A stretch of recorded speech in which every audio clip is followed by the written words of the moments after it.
hawkers wote, especially hao wanazungusha matunda. Nimesema especially hao wanazungushaga matunda, akina ndizi, nanasi, watermelon. Unaweza dhania kunaga matunda ingine soko mzima, si ndio? Nini nawasumbuaga? Na wauliza shida yenu inakuaga ni nini? Hao wanauzia matunda, wanawaambia mkuje mtusumbue tao, mkitupigia kelele, si ndio? Ni kazi nyingine inakuaga imekosa kwa kazi zote. Hiyo license ya 1 month ndio inafanyia mshinda mkizunguka tao kama watu wa world. Kwanza wengine wanakuja na thorn melon. Imagine thorn melon. Kwani hamtupendi? Mnataka kutumaliza utamu, si ndio? Mnataka kutumaliza utamu, Alafu tena mwezi chukua matunda mengine kama kina apple, passion, matunda expensive.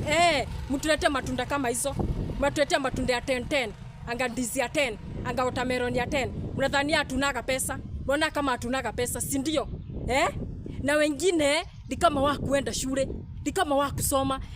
Unaona mahali kabisa pameandikwa no hawking. Na unakuja tu na hujali na utetemeki. Ninyi ninauliza, ninaongea na nyinyi na utetemeki. Hebu nisikize na unisikize vizuri. Nikisema si leo, juu mnajifanya hamuelewi na msikii. Nikisema si leo, ugoje ile siku nitakwambia ukuje.